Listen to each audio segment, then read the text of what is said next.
بسم الله الرحمن الرحيم والنجم إذا هوى ما ضل صاحبكم وما غوى وما ينطق عن الهوى إن هو إلا وحي يوحى علمه شديد القوى ذو مرة فاستوى وهو بالأفق الأعلى ثم دنا فتدلى فكان قاب قوسين أو أدنى فأوحى إلى عبده ما أوحى ما كذب الفؤاد ما رأى أفتمارونه على ما يرى ولقد رآه نزلة أخرى عند سدرة المنتهى عندها جنة المأوى إذ يغشى السدرة ما يغشى ما زاغ البصر وما طغى لقد رأى من آيات ربه الكبرى أفرأيتم اللات والعزى ومناة الثالثة الأخرى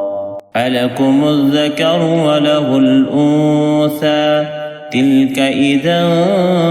قسمة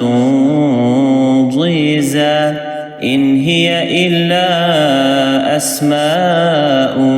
سميتموها أنتم وآباؤكم ما أنزل الله بها من سلطان إن يتبعون إلا الظن وما تهوى الأنفس ولقد جاءهم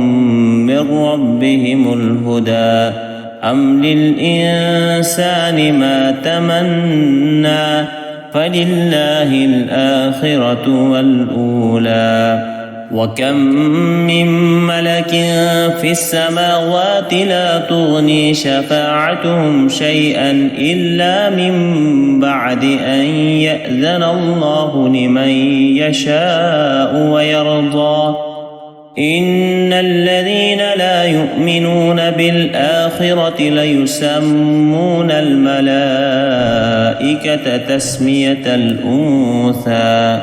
وما لهم به من علم إن يتبعون إلا الظن وإن الظن لا يغني من الحق شيئا فأعرض عمن تولى عن ذكرنا ولم يرد إلا الحياة الدنيا ذلك مبلغهم من العلم إن ربك هو أعلم بمن ضل عن سبيله وهو أعلم بمن اهتدى ولله ما في السماوات وما في الأرض ليجزي الذين أساءوا بما عملوا ويجزي الذين أحسنوا بالحسنى الذين يجتنبون كبائر الإثم والفواحش إلا اللمم إن ربك واسع المغفرة هو أعلم بكم إذ أنشأكم من الأرض وإذ أنتم أجنة في بطون أمهاتكم فلا تزكوا أنفسكم هو أعلم بمن اتقى أفرأيت الذي تولى وأعطى قليلا وأكدى أعنده علم الغيب فهو يرى أم لم ينبأ بما في صحف موسى وإبراهيم الذي وفى ألا تزر وازرة وزر أخرى وأن ليس للإنسان ما سعى وأن سعيه سوف يرى